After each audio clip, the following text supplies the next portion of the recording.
Ernest Hemingway, when speaking about writing, once said, "There is nothing to writing. All you do is sit at a typewriter and bleed." Ernest Hemingway was a renowned writer during an extremely important and influential time in American world history.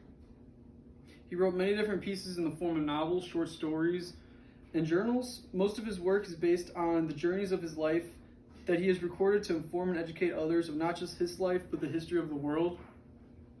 As I continue on, I will be speaking on the various adventures of Ernest Hemingway and the different important pieces of literature that he wrote in his lifetime. To talk about Hemingway's life, you must start with his childhood and early years of life.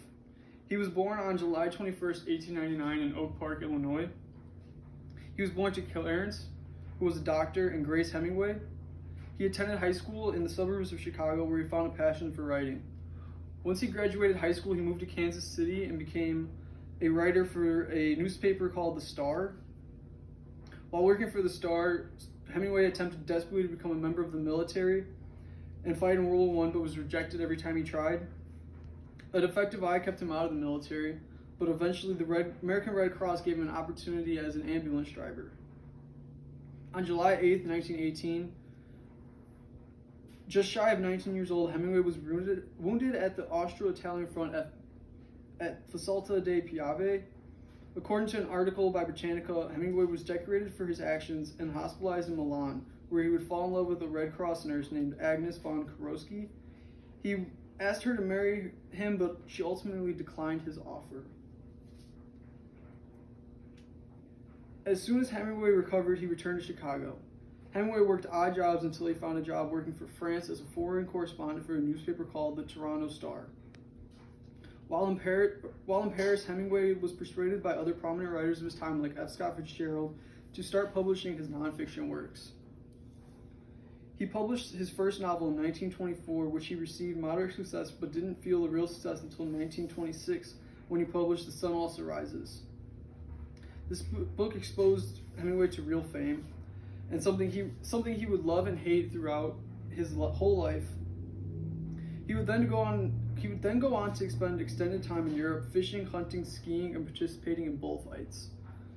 This period of time would inspire a lot of his stories, specifically a set of short stories called Men Without Women, which was published in 1929 and further grew his fame as a writer. In 1929, Hemingway wrote one of his most famous books, Farewell to Arms, a novel based on his experience in the European front during World War I. Later on, as the Spanish Civil War was breaking out in 1936, Hemingway participated as a journalist on the events of the war. According to an article called Ernest Hemingway and the Politics of the Spanish War, he had strong feelings about the war and stated how he felt America should avoid any future wars in Europe. His experiences in Spain set the tone for his novel For Whom the Bell Tolls,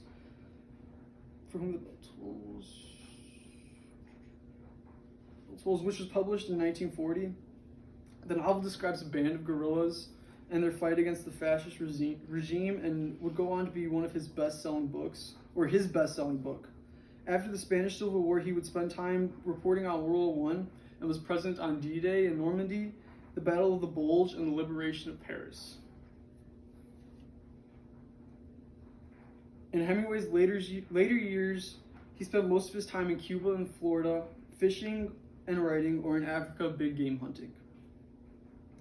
Fishing inspired his 1952 novel, The Old Man and the Sea, a story that describes a struggling fisherman and his battle to finally catch a fish, and then his fight to get back to shore with his prize marlin. This book won a Pulitzer Award and was the main reasoning for him winning a Nobel Peace Prize in Literature in 1954. Turmoil in Cuba, where one of his residents was, eventually led him to move away to Ketchum in Idaho, where he continued to write.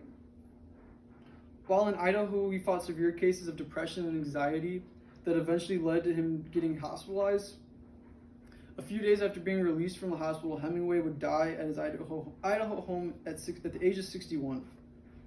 According to a newspaper article written by the Associated Press on June 2nd, 1962, his cause of death was originally reported as dying from an accidental gunshot wound, but it came out a few years later that he actually took his own life. Hemingway left behind a large amount of manuscripts that would eventually be published posthumously by his wife, Mary Welsh.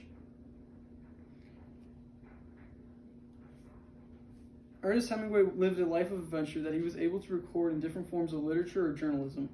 In doing this, he was able to capture the history of not only his own life but of the world, and record it in a way that will continue to outlast him and educate others in a way that textbooks never could.